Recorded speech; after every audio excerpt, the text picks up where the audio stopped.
তুই আমার সুখের সংসার ভেঙে তছনছ করলি রে ফুটো। ফুটো তুই জানো গাড়ির তলায় চাপা পড়ে মরিস ফুটো রে ফুটো। ফুটো দেখা করে বেটা তোকে ভালোবেসে মন প্রাণ শুকিয়ে দিয়েও তবু তোর মন পেলাম না রে।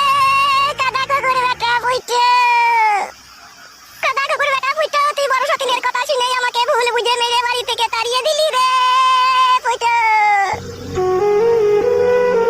ফুটো কাদা করে বেটা আমি আজ তোর জন্য পথে পথে কাঁদছি রে।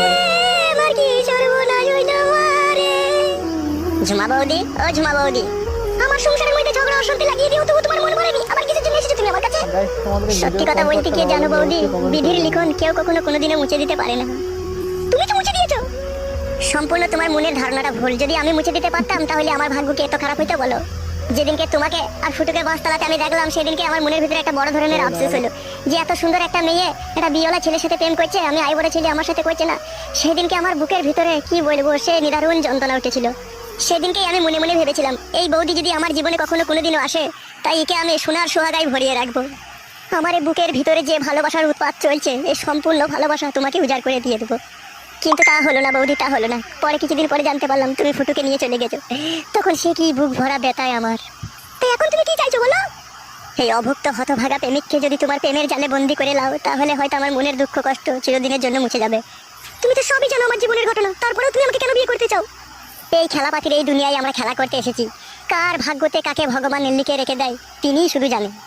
এমনও তো হতে পারে বৌদি আমার ভাগ্যতে তোমাকে চিরদিনকার জন্য ভগবান লিখে দিয়েছে।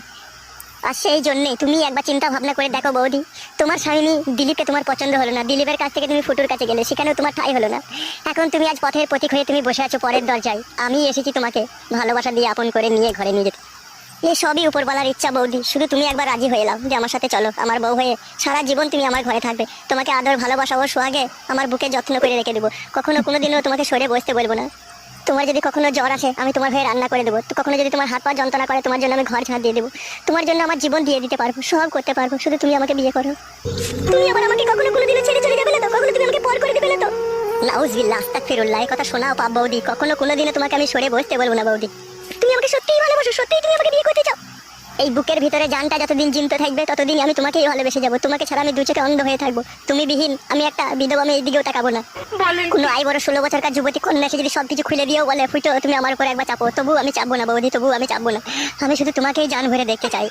সত্যি বলছো তো তুমি? ভালোবাসা দিয়ে আপন করে পরে আবার কখনো দূরে সরিয়ে দেবে না তো? একবার তো আমার বউ হয়েই দেখো, বুকের ভিতরে গোপন খাঁচায় তোমাকে বন্দি করে রাখবো, যে খাঁচা থেকে কেউ কখনো তোমায় নিয়ে যেতে পারবে না। শুধুই তুমি আমার হয়ে থাকবে। বাড়িতে তোমার কে কে আছে? একজন অসহায় বৃদ্ধ বাবা। কি করে তোমার বাবা? এমনি কোনো কাজ ফাজ করে না, ওই মাঠে চাষবাস করে আর সবসময় আমার গাড়ির ঘোড়াতে আমার পেছনে লেগে থাকে। কিসের জন্য লেগে থাকে তোমার বাবা তোমার পেছনে? শুধু একটা কথাই আমার বাবা বলে যে শালা তুই মানুষ হইতে পারলি না। লোকে ছেলেরা দেখা পড়াশোনা শিখে চাকরি বাকরি করে মানুষের মতো মানুষ হয়ে বউ বাচ্চা নিয়ে সংসার করছি, আর তুই শালা এমনই হতভাগা, তুই একটা বিয়েও করতে পারলি না, আবার একটা ব্যবসা বাণিজ্য করতে পারলি না। তুই শালা যে কি করে খাবি দুনিয়াতে সেটাই আমি ভেবে পাই না। তাই একটা ব্যবসা বাণিজ্য তো তুমি করতে পারো।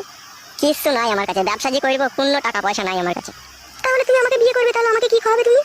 ওই রকম কথা বললো না, রুজি রুটির মালিক হচ্ছে ভগবান। তিনি যদি আমাদের কপালে যদি রুজি রুটি লেখে থাকে না, ও আপনি জানলা দিয়ে ঢুকে আমাদের মুখের গোড়ায় চলে আসবে। আর সময় নষ্ট করো না, এই মুহূর্তে চলো তুমি কালী তালাতে নিয়ে গিয়ে তোমার মাথায় সিঁদুর দান করে তোমাকে বিয়ে করে ঘরে নিয়ে যাবো। চলো তুমি, চলো তাহলে।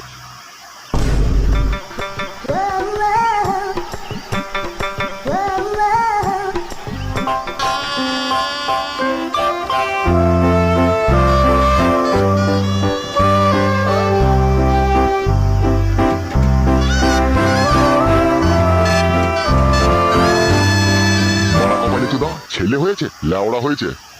কেলাচোদাকে বলেছিলাম বেগুন গাছগুলো একটু জল দিবি, জল দেওয়া তো দূরের কথা, কেলাচোদা একটু মুটতেও দেয়নি কো। হারামি চোদা, বাড়ি আয় আগে তোর পিঠে চাল তুলবো। বাবা কি বে, কোথা ছিলি তুই সারাদিন? বেগুন গাছগুলো জল দিইনি কেন বে? হ্যাঁ হবে, আবার ওটা কাকে লিয়েছিস বে সাথে করে? ওই মেয়েটাকে আমি বিয়ে করেছি বাবা। খুব ভালো কাজ করেছিস তো বাবা। তুমি কি খুশি হওনি? কি করে খুশি হবো বাল মুকু, দেখে তো মনে হচ্ছে বিয়ে হলো মেয়ে বে। তোমার লেওড়া সব জিনিসের সন্দেহ, এই সন্দেহ তোমার মন থেকে কোনোদিনও মুছবে না। কেলাচোদা এটা আবার সন্দেহ কি বে? তো দেখেই বোঝা গেছে এর 2-3 বার বিয়ে হয়েছিল, বিয়ে হলো মেয়ে। বাবা তুমি দেশের কোনো খোঁজ খবর রাখো না, কাকে বলো? আমি আবার দেশের কি খোঁজ খবর রাখবো বে? দেশের খোঁজ খবর রাখার লেগে মেলা লোক আছে বে। তবে বাড়া বলছো আবার যা জানো না তাহলে বকবা না। কি জানি না বে বুকাচোদা, আমি কি জানি না বে? লেওড়া আমাদের এখন পশ্চিম বাংলা সরকার প্রত্যেকটা আই বড় মেয়েকে 10,000-12,000 করে টাকা দিয়েছে মোবাইল কেনার জন্য। হ্যাঁ তা কি হয়েছে বে? দিয়েছে তা? আই বড় মেয়ে পাওয়া গেছে না, সব বুকিং হয়ে গেছে। কেউ মেসেঞ্জারে বুকিং হয়ে, কেউ ফেসবুকে চ্যাটিং এ বুকিং।